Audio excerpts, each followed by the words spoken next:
And welcome back, everyone, to Confrontation.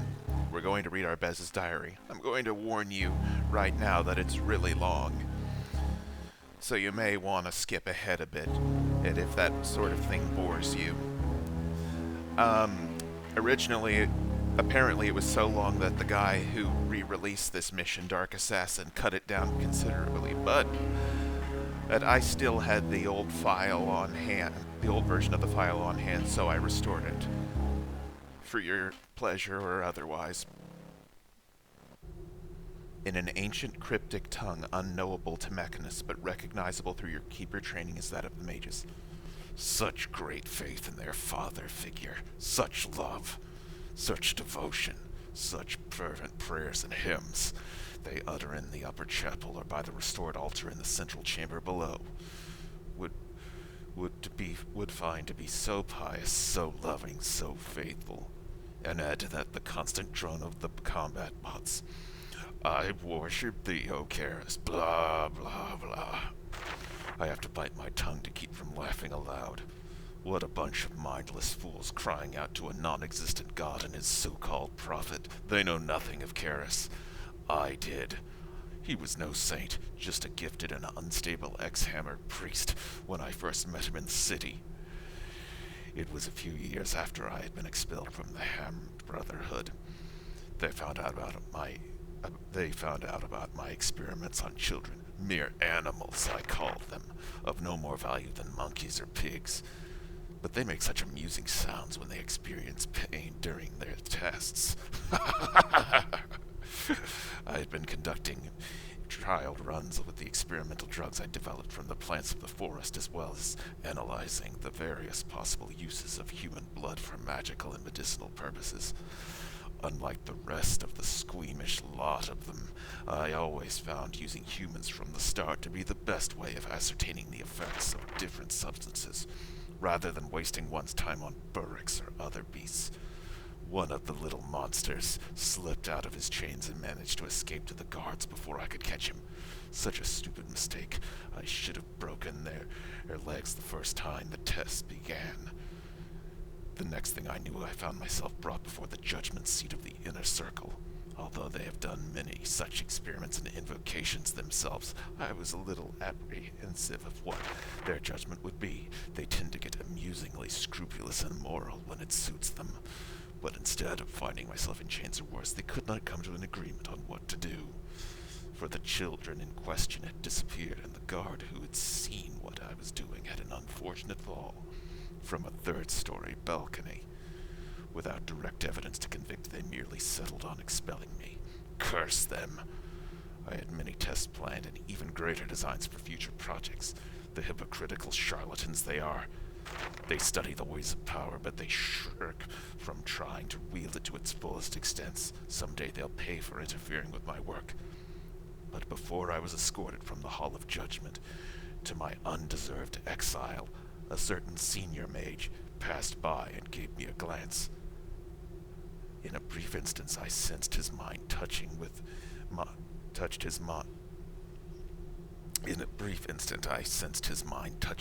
with the message, "Meet me in my home in the city, located at the Magician's Spire." Cursing my lack of fortune at the time, I decided to meet the elder mage at his request. I'd often seen him in the great libraries in my studies, but I had never spoken to him before. I didn't even know his name at the time. His name was Azaran. Apparently Azaran was interested in my endeavors and admired my methods of research. It was he who arranged the elimination of the witnesses to protect me from harm. Unknown to the Inner Circle then, he was pursuing his own dark projects and needed the help of some remorseless individual who had nothing but contempt for the loss of the mages to help him. Of course, I fit the bill perfectly. Since I was considered anathema to the Hand Brotherhood and exiled already, becoming his assistant was the only way I could continue my studies in sorcery, in a rather darker form than before. Apparently Azaran had a taste for magic related to all things undead and was searching for some mysterious tome from a long-forgotten civilization called the Book of Ash. I thought the whole endeavor was bizarre myself, and the book's existence a fairy tale in my opinion. But in exchange for searching far and wide for the legendary tome and obtaining an innocent victim for his dark sacrifices on occasion, he became a most welcome and trusted tutor in all things occult, and I was able to resume my research to a limited degree. Not long after Azaran's own expulsion from the Hand, to my shock and awe, I found the Book of Ash in the sands of the far lands near the remains of the Black Temple. They say that the Dark Order has hidden away somewhere, has a hideaway somewhere there, but who cares? Those fools are just amateurs. Bringing it to Azaran, I could see the joy in his eyes as he exclaimed, "Arbez, my son, you have truly proven your worth. Soon we both shall receive our rewards from the Dark Lords themselves. Go gather the tools for the rituals I need. I will begin study immediately." As he began to read the book in a strange tongue I'd never heard before, I began to gather several items for his nightly ceremonies when I noticed a rather large knife sitting on the bed by Azaran, as he began to read and chant even more furiously in a strange voice. My instincts told me it was time to leave, quickly.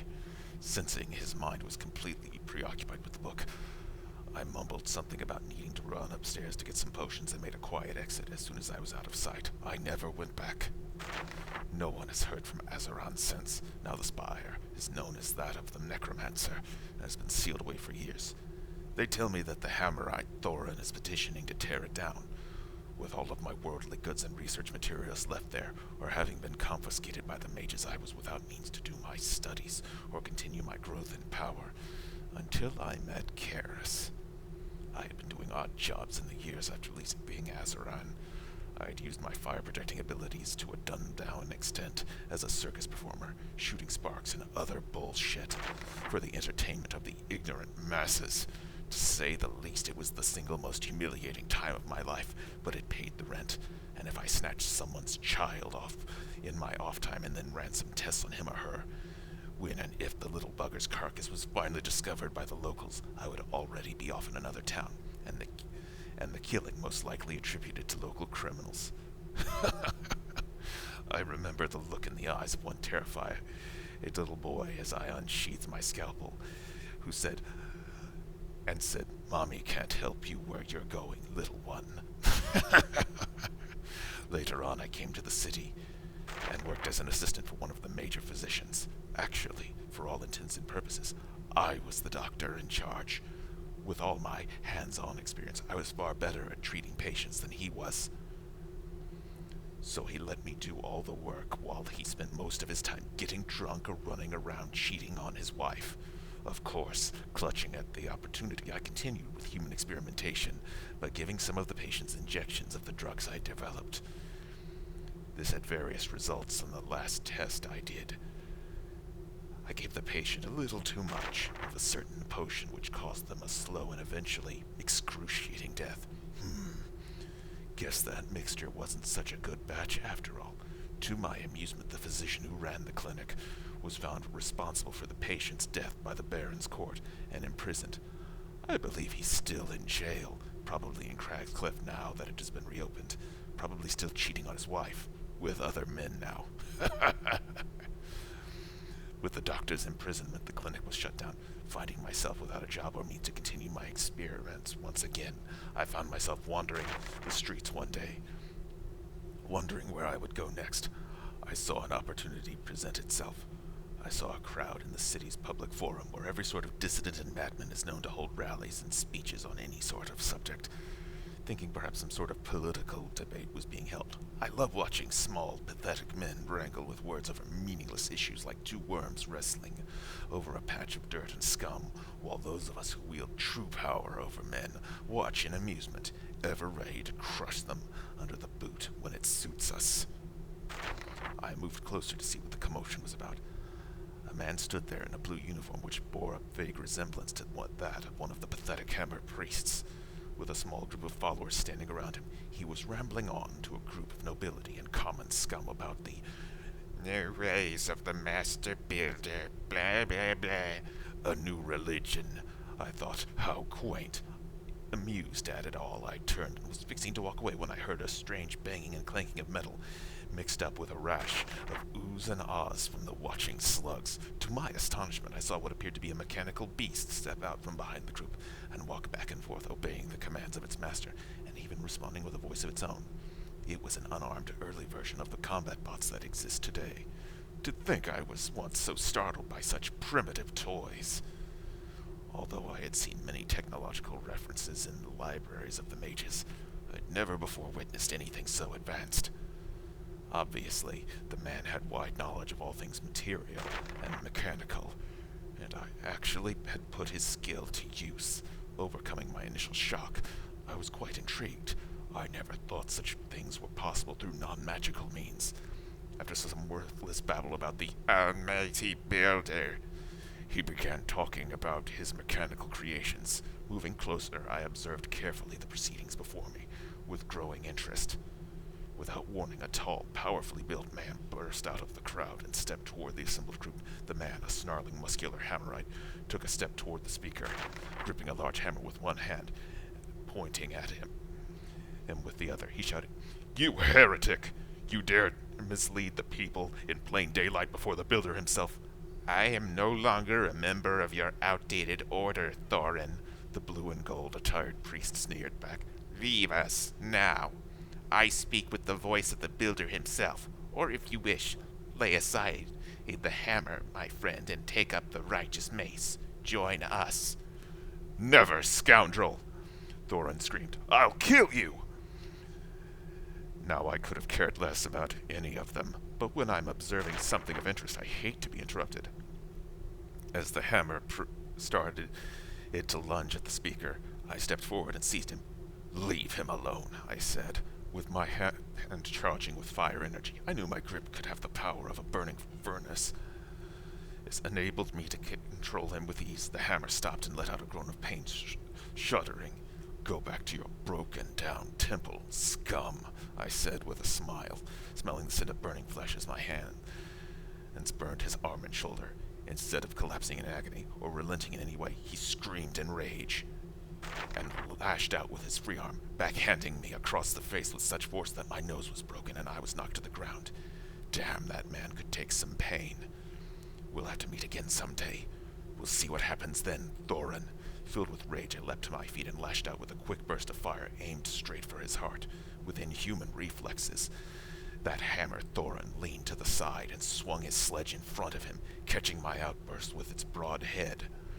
The hammer's head was blown off, and Thorin dropped the flaming shaft, but he had successfully parried my bolt. Unbelievable. Clenching his fists, he warily circled me, snarling threats until the priest's followers stepped forward, menacing him with iron mace. Outmatched, he retreated into the frightened crowd and fled us, cursing us all in his wretched god's name. I wiped the blood off my face with such fury, I almost singed myself. I wanted nothing more than to chase the hammer to his damned temple and burn it down over his head and the heads of his brothers. Then the priest stepped forward and addressed me. "You wield power, friend," he said in a shrill voice. "The builder has obviously blessed thee with many gifts." My rage melted before my amusement. Obviously, this servant of the builder had no idea who he was talking to. Power is meant to be used," I growled. "I've had plenty of practice, and you seem to wield a fair amount of talent yourself," I said, nodding toward the displayed machine. "'Tis the builder's gift to me," he said with thinly disguised pride. "You are wounded. Come with us, friend. I have members which can treat your injury. It would be but a small repayment for your kind assistance to me today, for perhaps you would like to learn more about our order."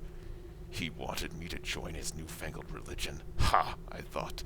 But thinking about the technological advancements I had just seen, I realized opportunity was knocking. I shrugged, wiping more blood from my nose. "Fair enough," I said. "I'll come with you. I would love to learn more, especially about those machines. By the way, what is your name?" "Karis," he said.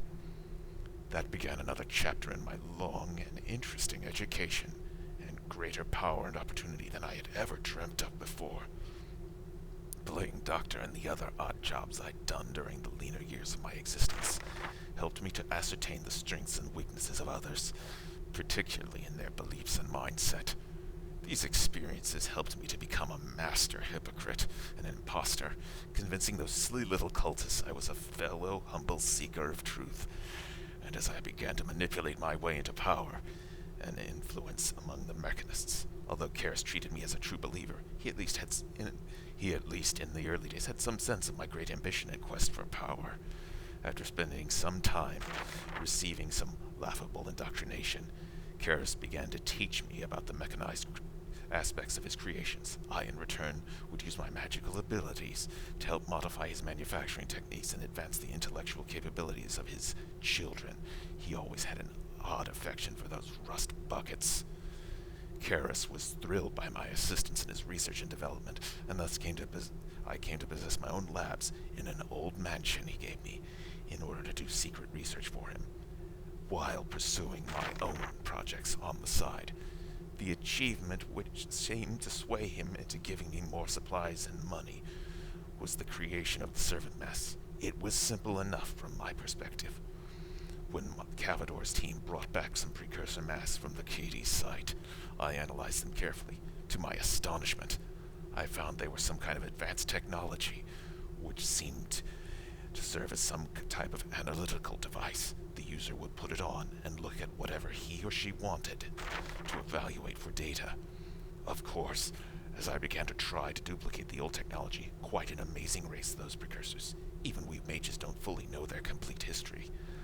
I made suitable improvements. Once the subject was properly prepared, my new mask would permanently fuse to the subject's face, with its energized crystalline structures overriding the subject's brainwaves, reducing even the strongest of wills to complete obedience to the one who wielded the masks. Karis, to my astonishment, when I discussed the possibilities of his devices, was quick to provide me with several test subjects from the jails. What a wonderful lack of scruples from such a religious man. I'd always admired him for that. As a result of my achievements, I was quickly brought into his inner circle. Although I lacked an official high title in the order, that was reserved for his old buddies from his Hammerite days, Cavador, Trickspring, and a few others. Karis granted me real power over people, and seeing how well I kept secrets no matter what they were, he began to confide to me his desires and dreams for the future of his order. Seeing how he began to regard me as a trusted friend and ally, I began to watch for ways I could influence him to my wishes. Even then, I had begun to conceive of the Mech Soldier program and turned my thoughts on how I might create a state of war between the Mechanists and the Hand Brotherhood. With proper advancements, I knew Karis's creations in large numbers could rout and finally destroy the mages. It's nice having friends in high places, is it not? One day, as Karis and I had a private lunch in his room at Soulforge Cathedral, I noticed he seemed to be in one of the thralls of the regular migraine headaches he routinely had. Karis always drove himself hard in his studies and creations. I always encouraged this, due to the fact it kept him from inquiring of the things I did on the side when he wasn't looking. Summoning a servant to bring him a tray, I noticed it had some large plant leaves which I had recognized as a traditional herbal remedy for pain. Karis had a look of revulsion as he ground the leaves and dropped the dust into his drink. "A wretched thing," he sighed sadly, that an usherer of the modern age such as I must stoop to using such trash like this to keep my weak flesh in order. It turns my stomach to even touch the leaves of this herb." Sensing an opportunity, I said, "Fear not, my friend. Whenever thou needest, I will be happy to prepare the tea for you, out of sight, where you do not have to see or touch the foul leaves yourself." "Oh, thank you, dear friend," he replied as the drug began to take effect, relieving his discomfort. "I may need you to do this in a little while should the pain return." Indeed, the pain did return, for later on that day, Karis held a special dinner for some of the city's nobility, in conjunction with a marvelous display of mechanical wizardry conducted by yours truly. Officially, it was to honor them for their willingness to persuade the Baron to grant the same tax breaks and other immunities once granted exclusively to the Hammerites. But in reality, it was also to recruit new membership. Although the dinner and the special sermon went well, in this effort, as well as previous attempts, little progress was made in gaining influence over the hearts and minds of the Blue Bloods. Why do they call them that?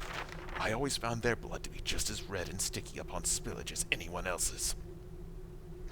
Basically, they were too damned stupid to understand the technology displayed before them, not to mention Karras's rather shrill and annoying voice, amused rather than stirred the hearts of the upper crust. Although everyone showed great respect on the surface, they clearly thought he was a freak. Karras took the rejection hard, and soon his facial contortions began to reveal the brewing of a rather nasty new migraine. Feigning sympathy, I told him, "Great minds are often misunderstood by those who cannot see clearly. Would you like me to prepare a drink for you to put you at ease?" Karras nodded without a word, rubbing his head as it throbbed. Leaving the room, I began to prepare a rather special cocktail. I used the same herb as Karras did before, but with the knowledge that I gained from the Earth Mages, illegally, for I was to only study the fire discipline. I made a substantial increase in the substance's potency. Within minutes, Karras was all smiles, shrugging off the rejection, I thought. He said they would understand the folly in due time. Soon it became a regular habit of his to have me prepare his increasingly narcotic drink. Because of my medical knowledge, he made me his private physician as well as personal advisor, and I began to tighten my grip over him. I began to subtly restrict his subordinates' access to him, as well as getting even more support from my own dark projects. This was about the time I began clashing with Brother Cavador. Noticing Karras's increasing isolation from the circle, the senior brother began to suspect I was the cause, and started getting nosy. He kept raising questions about my mech soldier project and why I was pursuing it with only a small group of followers, sworn to secrecy rather than making it a part of regular production like the combat bots. He also began inquiries into what lab equipment I was having brought to my home and what it was being used for. It erupted into a confrontation one day at a meeting of senior members. Cavador lashed out with several accusations. I blew off his accusations and pointed out to him that he was trying to create division and among the Order of the Gear for his own purposes. "If you want to disrupt all we have achieved," I said accusingly, "why don't you simply have the courage to rejoin the Scumhammers and oppose us openly, you coward?" That got the desired reaction. Cavador leapt from his chair, cursing me as a deceiver. "That's true enough, but I've never let a little thing like morality come between me and something I desired." "Sit down," I told him, flinging a glassful of water at him that I had brought to boiling point with my hand, which now glowed with enough radiance to light the room to everyone's astonishment. The hot mixture splashed on his chest and stomach, making him stagger backward and collapse into his chair, crying out like a child in pain. Seeing his old friend humbled so, Karras leapt forward, crying out, "Enough of this! Arbez, stay thy powerful hand! Cavador, Arbez is a faithful servant to me, as you all are. No more disruption of the gears." Stepping back as Cavador was led staggering out of the room, I was sure I had gone too far. But after some meditation on the matter, Karras, now quite the addict of my potions, declared before his officers his faith in my services, and ordered Cavador to be transferred to Markham's Isle and the KD site, where he was abducted under mysterious circumstances. With my principal opponent set aside, and the rest of the elite fearing my power, I slowly began to gain silent mastery over the Order of the Gear. At that point, the only thing that could interfere with my plans was Karras himself, which is exactly what happened. Karras was always a high-strung individual whose mind wasn't the most stable of that of men. I suspect now, when I began to put stronger substances in his medicinal drinks, I may have gone too far and disordered his mind completely, to the point of hallucination. That would explain why he began to excitedly speak of visions of the Builder himself speaking to him. I should have paid more attention to his ramblings and kept closer to him, as well as an eye on the strange new projects he began to embark on his own. He also made quite a few references to "that wretched thief" at the time, but I never figured out what he was talking about. But at that point I was fully caught up in the mech soldier program, with new prototypes beginning to be produced, as well as plotting against the Hand. I thought I was in control, but I wasn't. Things came to a head one night as I was in the depths of Soulforge Cathedral, finishing the final touches on my first squad of prototype mech soldiers, when an urgent summons came to me from one of Karras's children, urging me to meet Karras at his chamber, armored and airtight. Should have taken a closer look when Karras first had it built not long before. When I arrived, I saw Karis behind the glass of his chamber, along with several combat bots and members who'd been converted to servants, waiting for me. They must have been grabbed earlier by Karis's toys. Well, he was even more ruthless than I gave him credit for. Sensing trouble even before I got close enough to hear Karis speak, I sent a telepathic summons to my creations, who reacted immediately. "Friend Arbels," he began over the loudspeaker in a rambling voice. "Thou art one of the few lucky, for thou wilt live to see the coming of the Builder's paradise with me. But first, thou must be reforged to perfection." As the group began to close in on me, he continued, "For your gift, the servants will enable me to cleanse the earth. Now receive thy mask and enter the joy of thy lord." My mech soldiers arrived, and I smiled. "I don't think so." Dropping to my knees while thrusting my hands forward, I unleashed 2 hellish blasts of pure firepower, which annihilated the combat bots before me. Oh, how my power had grown. The servants were just as quickly torn to pieces by my new mech soldier troops. "Why, my son? Why?" Karis cried out. "You betray me too! Are you in league with that wretched thief?" "What thief?" I replied. "I don't know what the fuck you are talking about, you twisted little man, to think you had the nerve to try to change me. I helped make your mindless little order, you shrill little troll." Karis began to cry like a baby and babble. "I just wanted to make thou as the perfect servant of the Builder. I see thou hast rejected me too. Thou wilt die here." Hearing the noises of stirring combat bots in the distance, and knowing the new spider bots were nearby, I knew flight, even with the aid of the mech soldiers, would be virtually impossible against such superior numbers. Trying to buy time, I stepped forward with my hands glowing red and told him, "You withdraw your machines from this area right now. You hear me? Or I'll melt my way into your chamber and turn your miserable little body to ashes before your precious kids arrive. You know very well that I can do it." Realizing we were at a standoff, Karis began to babble incoherently, when all of a sudden, alarms began bellowing overhead, revealing some kind of massive intrusion into the chambers near the front gates. The sounds of the combat could be heard in the distance. Perceiving a chance to get off the hook, I said, "It looks like you've made enemies, Karis. I should take my leave now, perhaps, unless you want a 2-front war, old friend." Karis, torn between his view screen revealing the battle nearby and myself, finally screamed, "Get out, and perish on the outside with the rest of this dirty world." Hearing the noises of the combat bots in the distance, fading as they proceeded to the battle, I made a run for the side exit, surrounded by my mech soldiers, who had indeed proved their worth that day. Hearing the mess about perishing on the outside, I headed straight for my mansion and sealed myself within the basement, where I sought refuge for a few days. When I emerged, later that week, I discovered that Karis had perished in some kind of rust gas accident in Soulforge. Searching for other mechanists, I quickly found many of them had been sent by Karis to the Mechanist Seminary in the city. While I was underground, Trick Spring and Vilnia had joined with the surviving junior members to form what is now known as the Mechanist Council. They were rather shocked to see me still alive.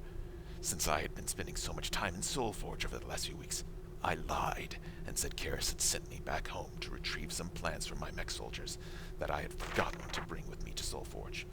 Once again, I had to make a new start, due to the fact that I was relatively unknown among the junior members, since most of my dealings had been exclusively with Karis and his senior officials, whom only Trick Spring was left at the time. He disliked me as much as Cavador, but has never dared to attempt any interference.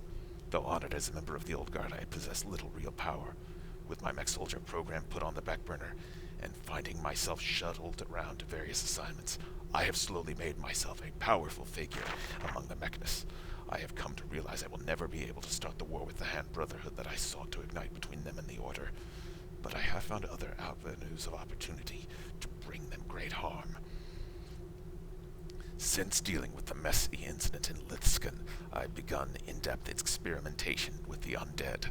Lacking the resources to create the number of mech soldiers I would require to lead my own attack on the mage towers, I've begun investigating possibilities of using techno-magical engineering to control these dark creatures. If I can achieve success in this area, there are many tombs in this area around the towers that should provide potential recruits, backed up with 2 squads of mech troops. Success would be virtually assured.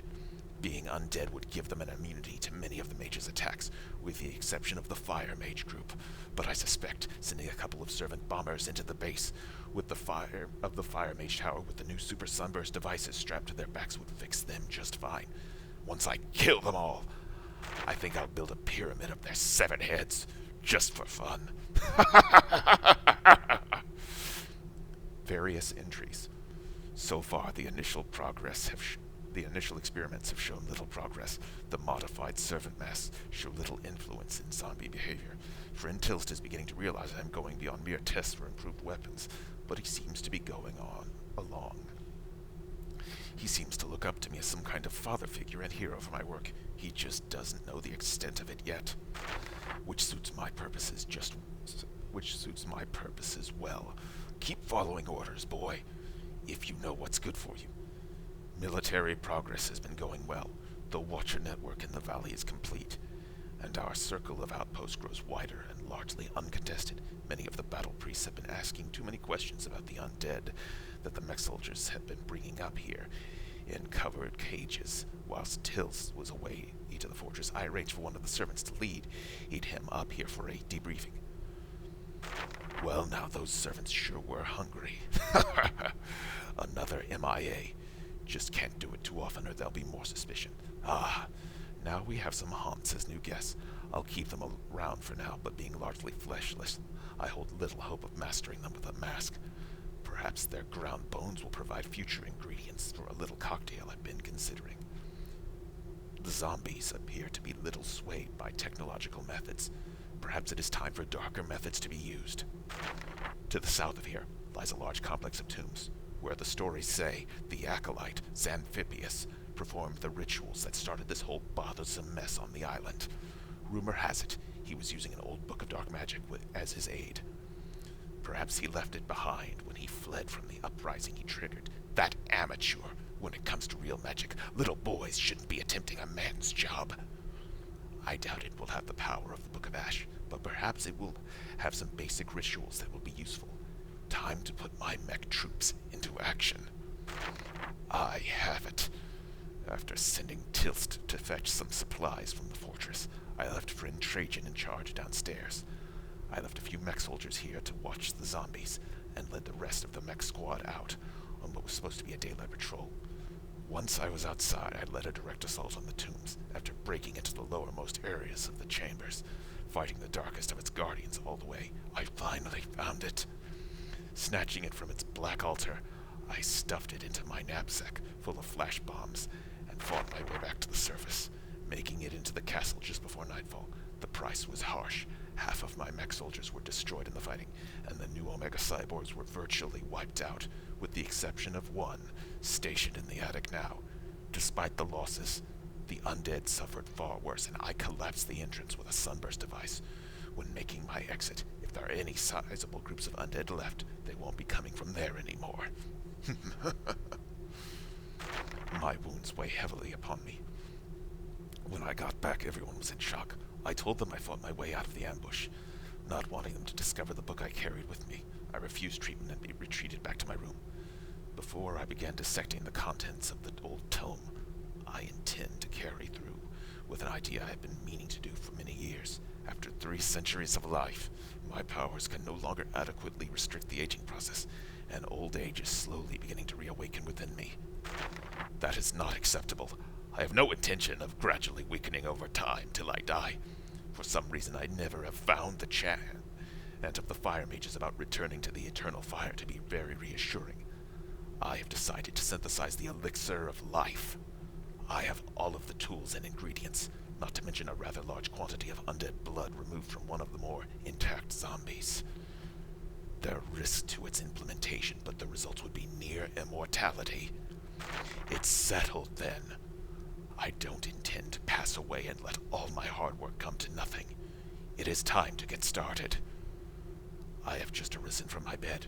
I have done it, after injecting myself with the serum. Damn, I remember now. Tilst walked in on me. Did he see what the mixture was that I used? He'd better not for his sake. I felt very strange, weak. After returning to my bed, I collapsed into a deep slumber. Such dreams of darkness and power. I could feel strange power sweeping through my spirit, and an extreme upsurge in my magical abilities. Now I'm beginning new tests with one zombie at a time, a proactive step to getting things from out of control, and it's working.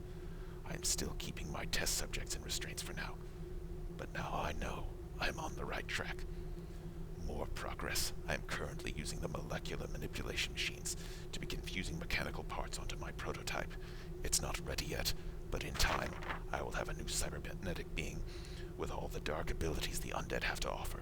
The book has been far more helpful than I ever could have imagined. It almost seems to speak to me, like those wonderful voices I hear in my dreams now. Tilst is growing ever more fearful. I think he knows what was in the serum. I have excluded him from the labs now, but I intend to keep him away from the fortress by tying him down with various tasks around the castle. You keep your mouth shut, boy, or I'll have new research material. So much interference, so much chaos. As the old warrior said, as there is one God in heaven, there should be one ruler on earth. I assuredly wish I had such power and control, and perhaps I might someday. Then I could stop all of this interference in my schemes. The Watcher network in the valley was just shut down earlier by a signal from the fortress. Within minutes, the power was restored, but the damage was done. The remaining zombies on the island have run wild and are destroying outposts in the central valley.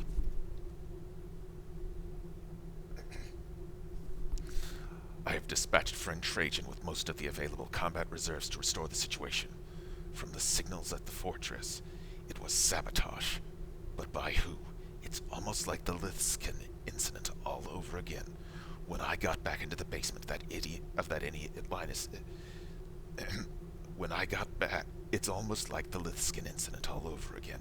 When I got back to that idiot Linus's basement, when the alarm went off, I found my lab had been broken into and my papers rifled through. By who? Since then, I have had the queer sensation that some shadowy figure has been stalking me through my recent travels. Whatever the case may be, before the watches broke, I was able to deal with two problems which made the sad mistake of attempting to interfere with my designs. First, that inquisitive little troll Rucus showed up here from the fortress and started asking questions. Through my telepathic link to my mech soldiers, I saw him approach Tilst to try to pry information out of him, but Tilst divulged nothing. I had just planned to send him back to the fortress the next day, but that little man made such a tragic mistake as to try to sneak into my labs through the attic region. Too bad for him, poor little Rucus. You're no sneak. My servant guards found him in an instant and dragged him here to me. Perhaps there's a secret access of some sort at the far end. After I finished with him, and there were some other things that I must check. He tried to scream for help, but a knee to his solar plexus stopped that nonsense. After all of the toilsome work I've been doing, I've decided it was time for some entertainment. Having my servants firmly hold his arms, I began to beat him to a pulp, and then he collapsed to the ground. I immediately bound his hands and gagged him. I dragged his broken, staggering frame inside the labs. I taunted him by saying, "So you want to know what's being done here, my good friend? I'll show you." I dragged him around, letting him get a good look at the zombies locked down on the table and in the suspension tanks, telling him about all of my wonderful progress as he whimpered in fear. Now that sound was just like a terrified child when he knows he's about to die. Dragging him upstairs, I had a mech soldier force him to kneel before the dark altar that I had constructed, based on instructions from the voices in my head. Seeing its glory and the inverted symbol by it, he began to desperately struggle. The gag loosened and fell from his mouth. "Garrus! Garrus! Help!" I slammed him in the mouth with my open hand. As he cringed in pain, I leaned forward and whispered, "Garrus cannot help you now." Before he could cry out, I whipped out a cord around his neck and stretched it tight. He exploded in a frenzy of struggle, but could not escape the iron grip of my mechanical friend, whose construction far outclasses anything Garrus the bitch ever created. His eyes nearly bulged out of their sockets as the cord bit deep into his throat and neck. The gurgles and gasps coming from his mouth were quite amusing, tightening the cord even more firmly. His body tensed and spazzed out even more, till he finally relaxed, as he received the divine gift of death. I then crucified him over the altar as a dark offering. I've always found a joy in destroying my enemies, especially those who have brought me distress for so long. And I'll kill you too someday, my good brother Cavador. After securing the labs and making a quick inspection run downstairs, I met with Tilst. I informed him that Rukus had already left for eternity to return to the fortress. Tilst mumbled something about it being crazy to make the journey at this time of night, and then left to confer with friend Trajan about security issues. His lips said one thing, but his mind spoke another. He knew his friend is no more, and intended to do something about it. A revolt against my authority, perhaps? No. I've eliminated anyone who could ally with him against me. Trajan seems to be a fairly decisive leader, but he follows blindly, and being newly assigned, he knows nothing.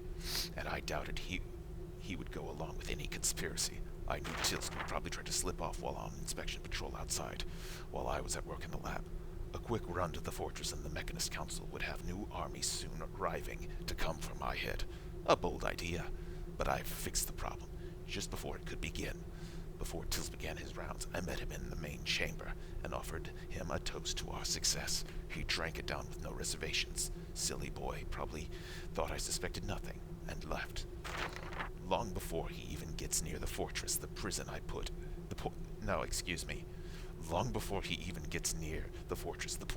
in the champagne, which is untraceable, and which I have an immunity to, should put him down and squelch any more attempts to interfere with my operations.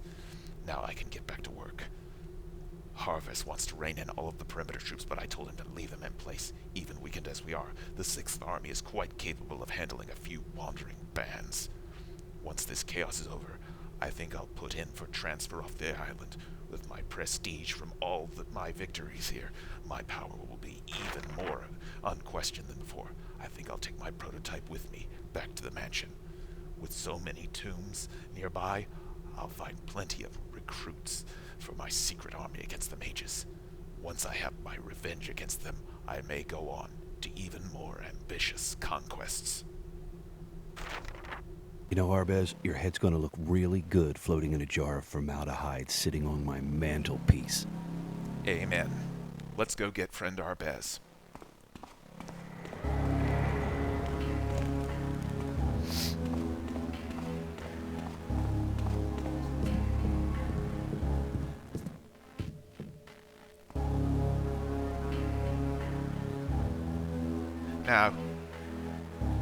Now that note there is a is a trap. So I'm going to mine the place. I'm going to close the grate there anyway, I'll close that grate, and I'll use the last invisibility potion to first read the note. Well. When the Watchers were shut down, I had a feeling my shadow was trailing me here. Good idea, though. With most of my forces off with Trajan, trying to restore order in the valley, the task of infiltrating this place became much easier. But unfortunately for you, it was also a red flag that someone was on their way. Who are you, and why are you here? It doesn't matter, really. Perhaps, as you burn, your eyes will bulge out of their sockets like Rukus's did when I strangled him. That would be amusing. Now turn and face me! Uh-oh. Who troubles this place? It was a false vision.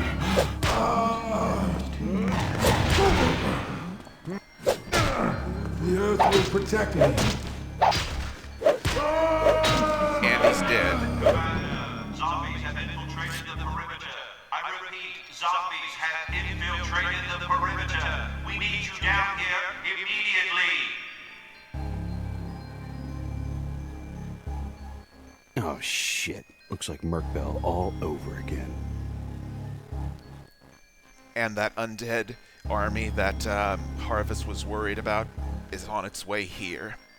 Actually, they're overrunning the facility right now as I'm saying this, but we're not done in the labs. We'll take Arbez's key.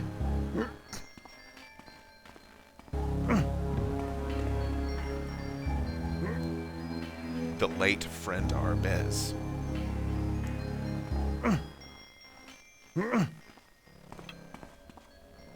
And I'll just hit him with a fire arrow out of contempt.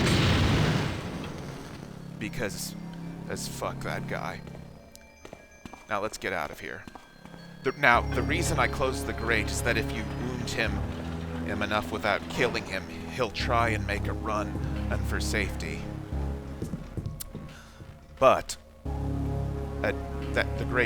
closing the grate short circuits his escape. Alright, only one thing left to do, besides escaping, is to get his magical tome.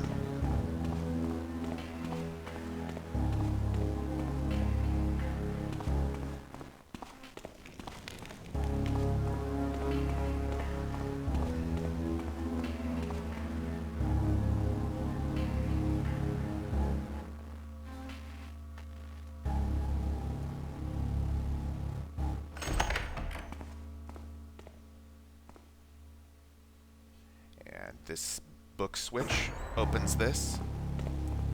There's a dagger, which I can't pick up, a speed potion, a healing potion, and the tome, which is Harry Potter and the Sorcerer's Stone. A reference to the whole